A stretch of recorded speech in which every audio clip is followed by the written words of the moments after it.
और वर्ष 2005 में बिहार में पुलिस बल की संख्या मात्र 42,481 थी,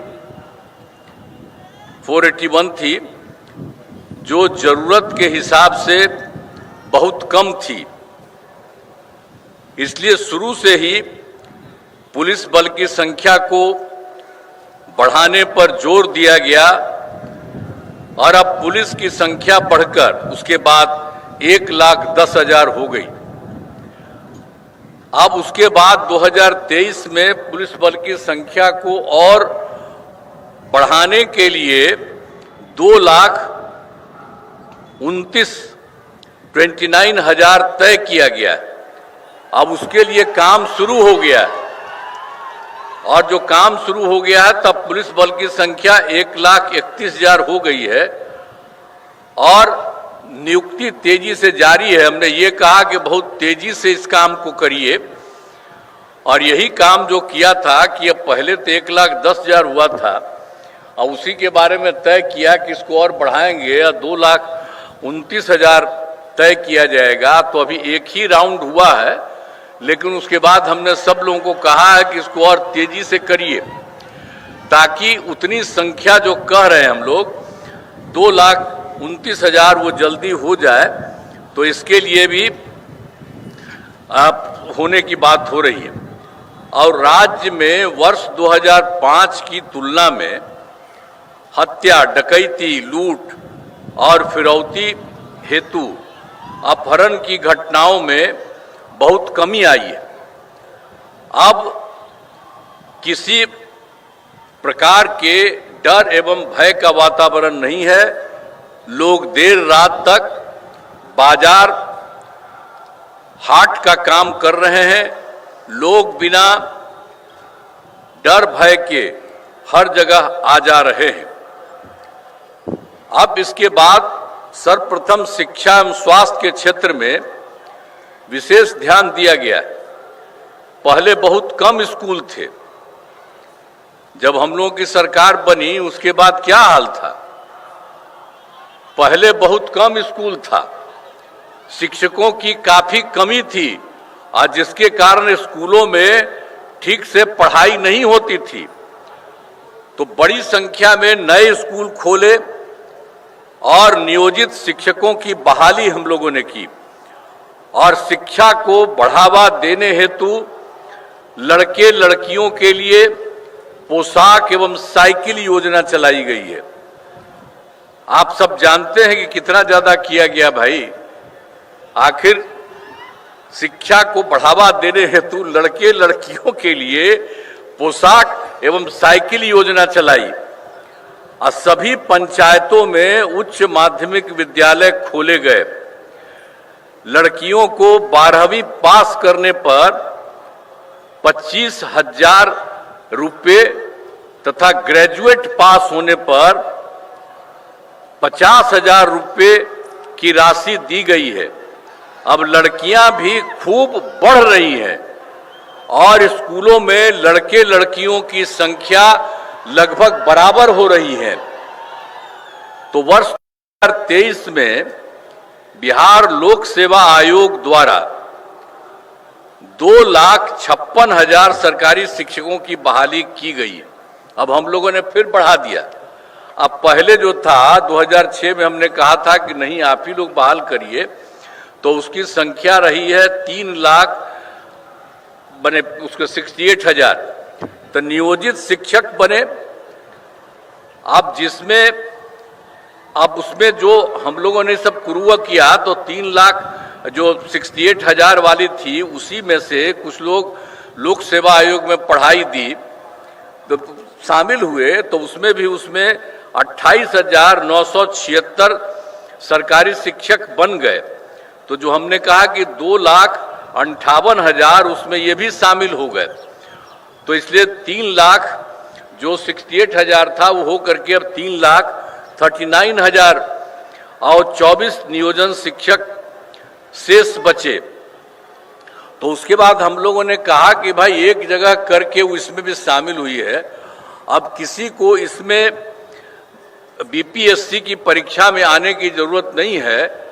एक मामूली सी परीक्षा करके इन लोगों को किया जाएगा, तो यही सब किया गया, सरकारी शिक्षक बनाया जाएगा।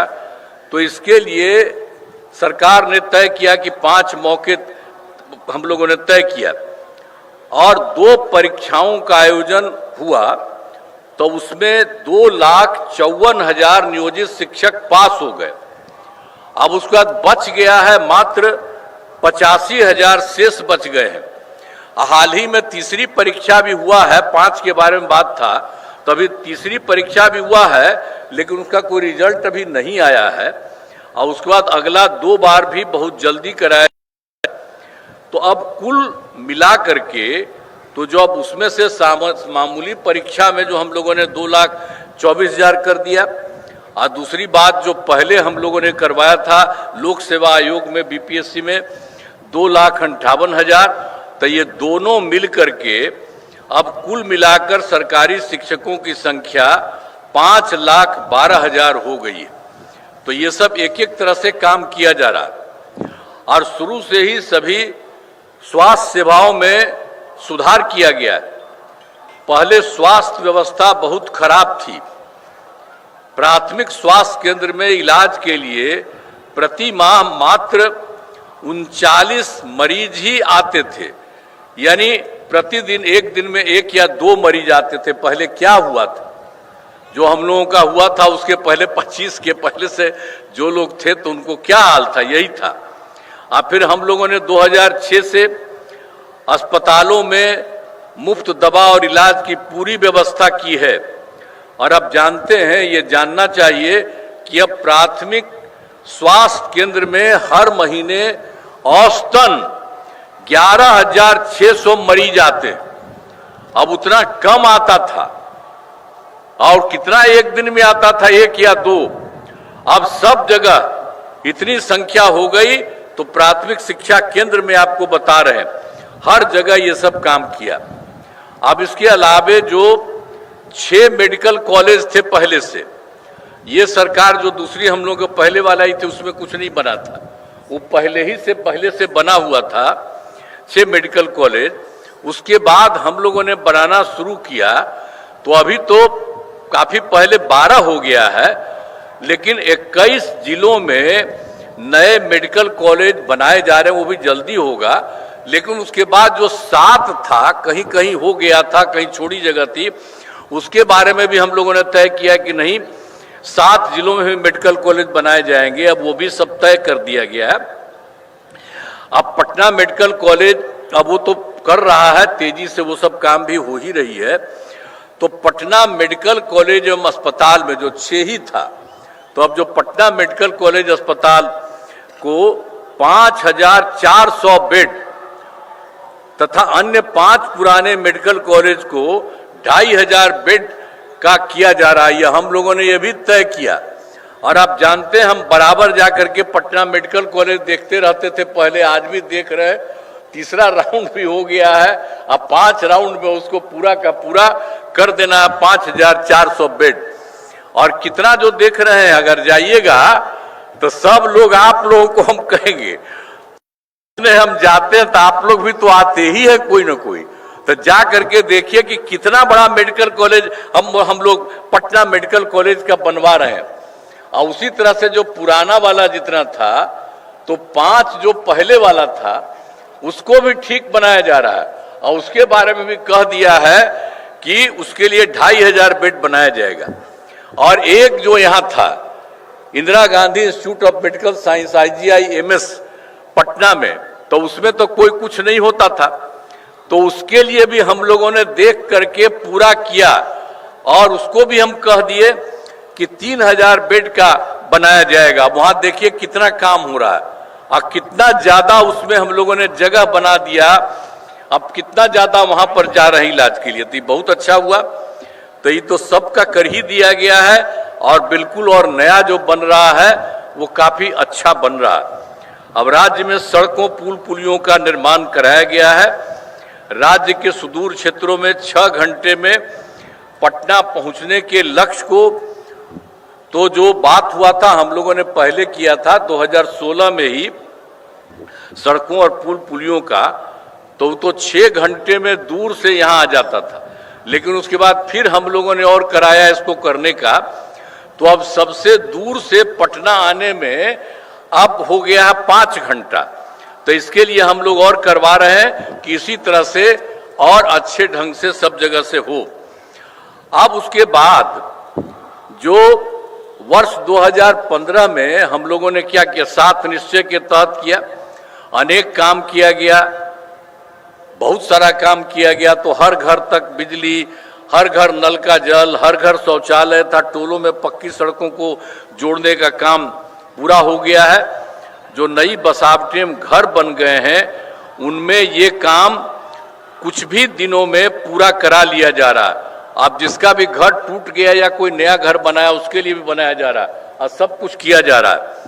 अब फिर 2020 में भी 7 निश्चय 2 के तहत सभी योजनाओं पर काम चल रहा है। अब इनमें ग्रामीण सोलर स्ट्रीट लाइट, हर खेत तक सिंचाई का पानी, टेली मेडिसिन, बाल हृदय योजना पर तेजी से काम चल रहा है। अब उसके बाद हम लोगों के सरकार द्वारा युवाओं को सरकारी नौकरी एवं रोजगार उपलब्ध कराया गया। अब पहले क्या था, शुरू में हम लोगों ने तो कर दिया था 8 लाख से अधिक युवाओं को सरकारी नौकरी, लेकिन 2020 में हम लोगों ने तय किया 7 निश्चय 2 में कि 10 लाख नौकरी और 10 लाख रोजगार देना तय किया। लेकिन आपको बता दें कि अब 10 लाख नौकरी वाला काम हो चुका, तो अब हो रहा है कि धीरे धीरे बढ़ेगा तो एक लगभग 12 लाख भी हो जाएगा। अब 10 लाख रोजगार जिसको किया गया तो उसमें जो बढ़ने लगा, तो अब क्या था, पहले सोचा जा रहा था कि 38 होगा, लेकिन अब इस बार 39 तक हो गया, यानी अब इतना हो गया। तो अब 50 सोचा जा रहा था, तो एक का तो हो गया। इसके बाद आप समझ लीजिए 10 लाख रोजगार तो पूरा हो गया है, बाकी जो किया जा रहा है तो 50 लाख से भी अधिक सरकारी नौकरी और रोजगार होगा। तो एक एक तरह से काम होगा। और उसके बाद हम लोगों ने तय कर दिया है, जो हम लोगों ने 2020 में तय किया था 7 निश्चय 2 में कि 10 लाख नौकरी या 10 लाख रोजगार, तो अब उसके बाद तो बढ़ ही रहा है, 50 से भी ज्यादा हो जाएगा। तो ये 10-10-20 ही न था किया था, अब उसके बाद इतना हो रहा है। अब उसके बाद हम लोगों ने तय किया है कि इसके अगले 5 वर्षों में, इसके बाद जो होगा तो उसके अगले 5 वर्षों में 1 करोड़ युवाओं को नौकरी और रोजगार देना तय किया जाएगा। ये भी तय कर लिया गया कि उन सबको भी इतना किया जाएगा, इतना बढ़ाया जा रहा है। अब पहला समष्टीकरण पर जोर दिया गया। अब आप तो जानते ही हैं कि इसके लिए हम लोगों ने क्या किया। सबसे पहले तो 2006 में ही पंचायती राज संस्थाओं का, और फिर 2007 में नगर निकायों में किया। और उसमें हम लोगों ने क्या किया था कि 50% आरक्षण में शुरुआत की गई महिलाओं के लिए। तो आप समझ लीजिए कि हम लोग 6-7 में ही महिलाओं के लिए इतना पंचायती राज संस्था और नगर निकाय कर दिया। तो ये जो शुरू किया, तब तो 4 चुनाव हो चुका है, तब इतनी बात है, सब जगह हो रहा है। और वर्ष 2023 में हम लोगों ने पुलिस में महिलाओं के लिए 35% आरक्षण दिया। अब बिहार पुलिस में महिलाओं की संख्या इतनी हो गई है कि अब देश में सबसे अधिक है, दूसरे किसी राज्य में इतना ज्यादा नहीं है, इतना बिहार में भी हो गया। और वर्ष 2016 में महिलाओं को जो 16 में किया था सरकारी नौकरी 35% आरक्षण का काम, वो भी करवा दिया। हम पहले भी कहते रहे आप लोगों को। तो पहले बिहार में स्वयं सहायता समूह की संख्या भी बहुत कम थी। एक तो हम लोग जो कर दिया पंचायत और नगर निकाय में, तो वो तो कर ही दिया, तो उसके लिए तो चल ही रहा। अब 10 बार चुनाव भी 10 हो चुका है, तो एक एक तरह से कितना ज्यादा बढ़ रहा है। अब बाद में जो आपके बारे में बता दिए कि 13 में भी 35% महिलाओं का कर दिया पुलिस में, और 26 में महिलाओं को सरकारी नौकरी में भी कर दिया गया। अब उसके अलावे जो स्वयं सहायता समूह था, अरे वो तो देश भर में था, हम लोग कहीं भी जाते थे देखते थे। अब यहाँ पर आए तो देखे हम 6 में, अब उसमें देखे कि यहाँ पर कम है, तब हम लोगों ने 6 में ही विश्व बैंक से कर्ज लेकर राज्य में स्वयं सहायता समूह का गठन किया और उनका नाम हमने जीविका दिया। तो अब स्वयं सहायता समूह की संख्या लगभग 11 लाख हो गई है, आज जिसमें जीविका दीदियों की संख्या 1,40,00,000 हो गई। अब इसका शहरी क्षेत्र में नहीं था, तो हम लोगों ने 2024 में शहरी क्षेत्रों में भी स्वयं सहायता समूह का गठन हम लोगों ने कहा कि ये उसको शुरू करा दिया। तो उसको शुरू करा दिया है, तो अभी तो तेजी से हो रहा है। तो अभी तो इसकी संख्या हो गई है स्वयं सहायता समूह की 37,000, लेकिन जो लगभग है जीविका दीदियों की संख्या 3,65,000 हो गई है। लेकिन ये जो गठन है वो बहुत लगातार जारी चल रही है और ज्यादा खूब होगा। तो पहले कितना हिंदू मुस्लिम झगड़ा होता था, पहले तो हिंदू मुस्लिम खूब झगड़ा था, तो हम लोगों ने सबको 6 से ही कब्रिस्तान की घेराबंदी शुरू की। अब बड़े पैमाने पर कब्रिस्तानों की घेराबंदी की जा चुकी है, अब कोई झगड़ा झंझट नहीं है, यह भी हम लोगों ने किया। और उसके अलावे एक बार और भी है, 2016 में 60 वर्ष के पुराने हिंदू मंदिरों का, उसमें भी इधर उधर कुछ गड़बड़ कोई कर देता था, तो उसको रोकने के लिए भी हम लोगों ने घेराबंदी की जा रही है। इससे चोरी आदि की घटनाएं नहीं होती और सरकार ने शुरू से ही सभी तबकों का विकास किया है, चाहे हिंदू हो, मुस्लिम हो, अपर कास्ट हो, पिछड़ा हो, अति पिछड़ा हो, दलित हो, महादलित हो, सभी के लिए हम लोगों ने काम किया। और दूसरी बात जो हमने मुस्लिम के बारे में कहा, एक बार और मुस्लिम समुदाय के लिए भी हमने काफी काम किया। मदरसों को सरकारी मान्यता दी गई है एवं उनके शिक्षकों को सरकारी शिक्षकों के बराबर वेतन दिया जा रहा है, उन लोगों के लिए भी सरकार पैसा देती है।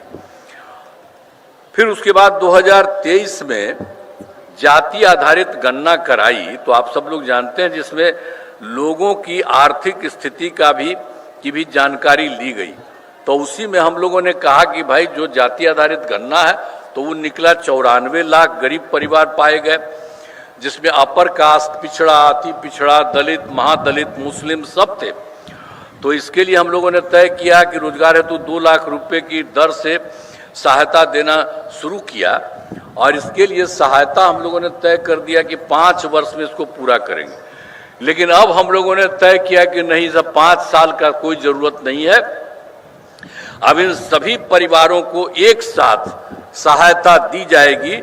इसके लिए उच्च स्तरीय समिति बनाई गई है। अब ये भी हम लोग जल्दी से जल्दी उनको कराने के लिए भी कर रहे हैं। जो 94 लाख इतने सब परिवार के लोगों की स्थिति, बहुत गरीब परिवार थे, उनकी गरीबी को समाप्त करने के लिए ये काम भी किया जा रहा है। अब बिहार का विकास तेजी से हो रहा है, आगे भी इसी प्रकार होता रहेगा।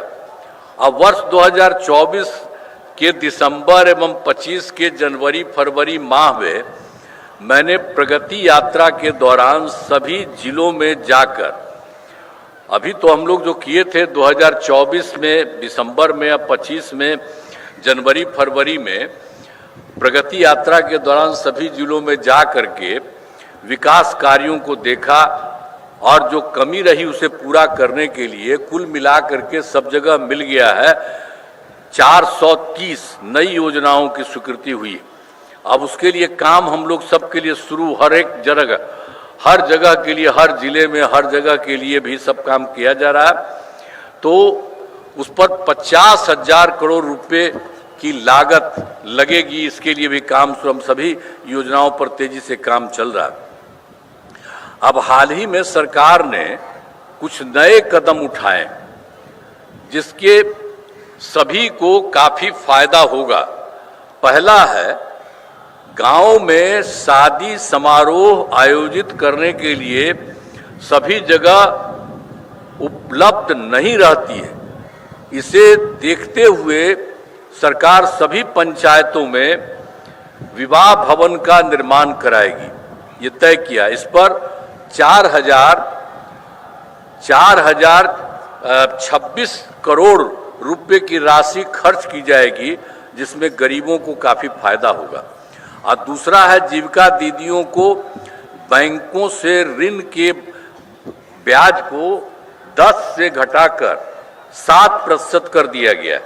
और तीसरा है, जीविका के सभी कर्मियों को मिलने वाली राशि को बढ़ाकर दोगुना कर दिया गया। और चौथा है, अब प्रमंडल स्तर तक, अब प्रखंड स्तर तक दीदी की रसोई का संचालन किया जाएगा। इसमें मिलने वाले खाने की कीमत 40 रुपये से घटा करके 20 रुपये कर दिया गया। और पांचवा है, पंचायत के सभी प्रतिनिधियों को मिलने वाली राशि को बढ़ाकर 1.5 गुना किया गया। और छठा है, सभी वृद्धजनों, दिव्यांगजनों और विधवा महिलाओं को मिलने वाली पेंशन की राशि 400 रुपया रहा है और उसको बढ़ा करके 1100 कर दिया गया।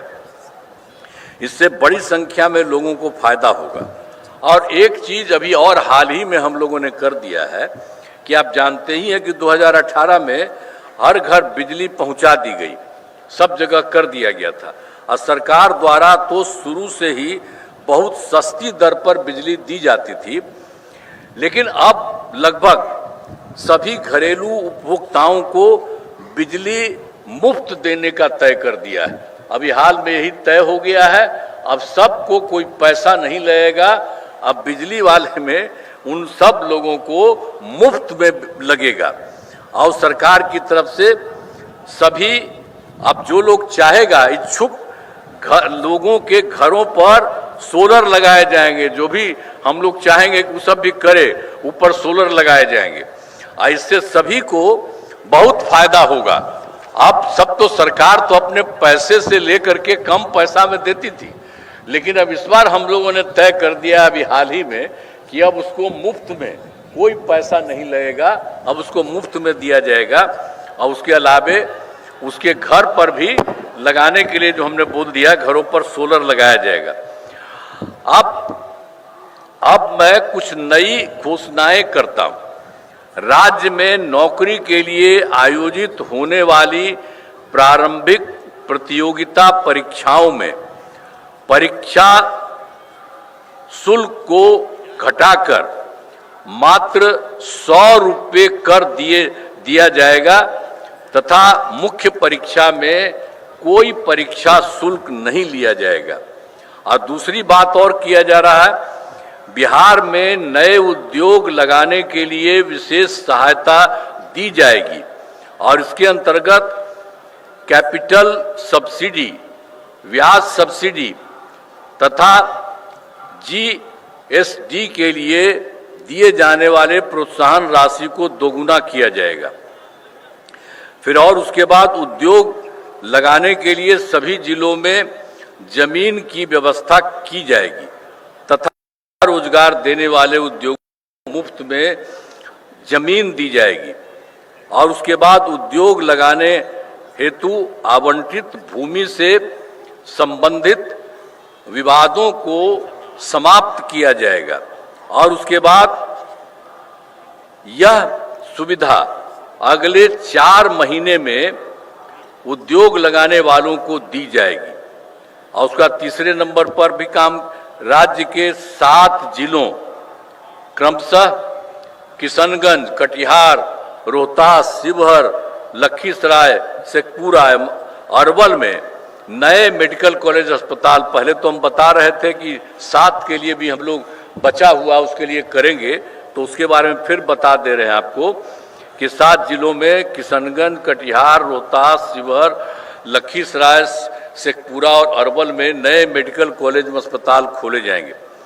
और फिर चौथा है, बिहार से बाहर रहने वाले लोगों को दिवाली, छठ, होली के मौकों पर दिल्ली, गुरुग्राम, चंडीगढ़ आदि शहरों से अपने घर आने के लिए राज्य सरकार द्वारा बड़ी संख्या में बसें चलाई जाएंगी ताकि उन्हें कोई असुविधा न हो। साथ में पर्याप्त संस्था में विशेष ट्रेन चलाने के लिए केंद्र सरकार से अनुरोध किया जाएगा। अब इसके बाद एक और है कि जानते ही हैं 2005 में, वर्ष 2005 में बिहार का बजट लगातार बढ़ रहा है और 2005-06 में नई सरकार बनने के बाद राज्य का बजट क्या था उस समय? वो तो हम लोगों का उन्हीं की सरकार थी, दूसरी थी जब हम लोग आए थे, तो उस समय तो था मात्र 28,000 था करोड़ रुपया था। लेकिन उसके बाद 6 में फिर हम लोगों का सब कुछ 6 में चला, तो 6-7 में बढ़ा करके 37,000 करोड़ रुपए किया गया। तो शुरू हम लोगों ने किया और हर साल लगातार बढ़ाते गए और अब इतना बढ़ गया है कि इस बार 3,16,000 करोड़ रुपए से अधिक हो गया। हर जगह से लोगों को फायदा। और बिहार के विकास के लिए हम आदरणीय प्रधानमंत्री श्री नरेंद्र मोदी जी के नेतृत्व वाली केंद्र सरकार का पूरा सहयोग मिल रहा है। और इस सरकार ने, केंद्र ने कितना अच्छा काम किया है बिहार के लिए। तो ये सरकार जो बनी इस बार, और उसके बाद तुरंत ही जुलाई में 2024 के बजट में बिहार को विशेष आर्थिक सहायता के रूप में सड़क, उद्योग, स्वास्थ्य, पर्यटन, बाढ़ नियंत्रण के लिए बड़ी राशि देने की घोषणा की गई। और उसके बाद फरवरी 2025 के बजट में बिहार में मखाना बोर्ड की स्थापना, ग्रीनफील्ड एयरपोर्ट की स्थापना, पश्चिमी कोसी नहर के लिए वित्तीय सहायता और राष्ट्रीय स्तर के खाद्य प्रसंस्करण संस्थान की स्थापना एवं पटना IIT के विस्तार की घोषणा की गई। तो पहले तो 24 में कर दिया और उसके बाद फिर इन्होंने, केंद्र सरकार ने 25 में भी कर दिया। और इसके बाद फिर अभी हाल में काम और हुआ, केंद्र सरकार द्वारा वर्ष 2018 से, और उसमें तो कुछ ही राज्यों में खेलो इंडिया यूथ गेम्स का आयोजन किया गया था, लेकिन उन्होंने बिहार के लिए भी किया। इस वर्ष खेलो इंडिया यूथ गेम्स 2005 के आयोजन का जिम्मा बिहार को मिला, जो गौरव की बात है। और हम बताना चाहते हैं कि इन खेलों का आयोजन बहुत अच्छे ढंग से किया गया है हाल ही में। और उसके अलावे तो और भी बहुत अच्छा काम किया है केंद्र सरकार ने। जाति आधारित गणना कराने का निर्णय लिया, जो बहुत ही अच्छा चीज है। तो इन सब के लिए हम आदरणीय प्रधानमंत्री श्री नरेंद्र मोदी जी का आभार व्यक्त करते हैं और उनको मैं धन्यवाद देता हूं कि उन्होंने भी सबके लिए बहुत अच्छा काम किया। और उसके बाद अंत में यही है कि सरकार की कामना है कि समाज में सद्भाव एवं भाईचारा का माहौल कायम रहे। सभी चुनौतियों के बावजूद हमारा राज्य प्रगति के पथ पर अग्रसर है। हमारा अतीत गौरवशाली है और विरासत समृद्ध है। हम इसी ऊंचाई को फिर से प्राप्त करना चाहते हैं। आइए स्वतंत्र दिवस के शुभ अवसर पर हम सब यह संकल्प लें कि बिहार को एक खुशहाल राज्य के रूप में विकसित करने के लिए अपना सहयोग प्रदान करें। इस अवसर पर एक बार पुनः